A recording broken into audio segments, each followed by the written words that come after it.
இவ்வளவுக்கும் நீங்க அனுமதி வாங்கி தானே படிக்கிறீங்க? இங்க படிக்க போறோம் லெட்டர் கொடுத்துருக்கீங்க. ஆனா அதை அனுமதிச்சுதான் அவங்க படிக்க விட்டுருக்காங்க. ஆனா இப்ப திடீர்னு வெளியே போங்கிறாங்க.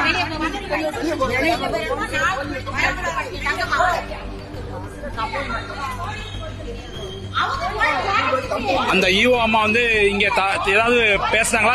மரியாதை பேசுறாங்க? தரக்குறைவா பேசி மதிப்பு இல்லாம பேசுறாங்க. ஒரு குருவா இருக்கு,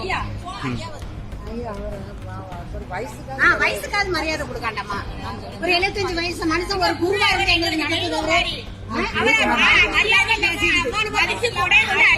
கோயில வீபம்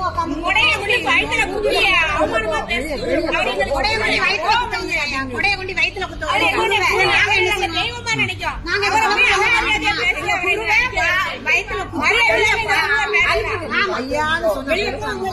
போலீஸ்ல பிடிச்சு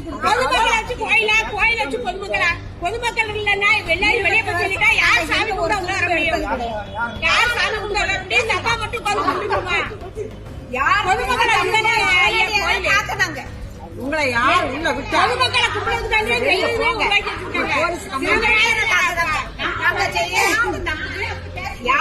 கோயில கட்டினவரே எல்லாரும் காலுக்கு அடியில இருக்காரு. எல்லாரும் வந்து இந்த கோயில கும்பிட வரணும். அந்த கோயில கும்பிட வரவங்களுக்கு என் பாதை அவங்க பாதம் படிக்கணும்னு கோயில காலுக்கு அடியில இருக்காரு. இந்த அம்மா நேற்று பழனிக்கு வந்துட்டு இப்படி பேசுவோம். இந்த கோயில கட்டினவரே பாதை எல்லாரும் பாதத்துக்கு அடியில இருக்காரு. அம்மா சன்னதியில சாமி கும்பிட வரவங்க எல்லாரும் காலுக்கு அடியிலா அப்படின்னு. ஏன்னா இந்த கோயில அப்படி கும்பிட வரணுங்கிறதுக்காண்டி அப்படி சொல்லியிருக்காரு. இந்த அம்மா வெளியே போகும்போது கேட்கிறேன் பழனிக்கு இந்த அம்மாக்கு அப்படி என்ன கணக்கு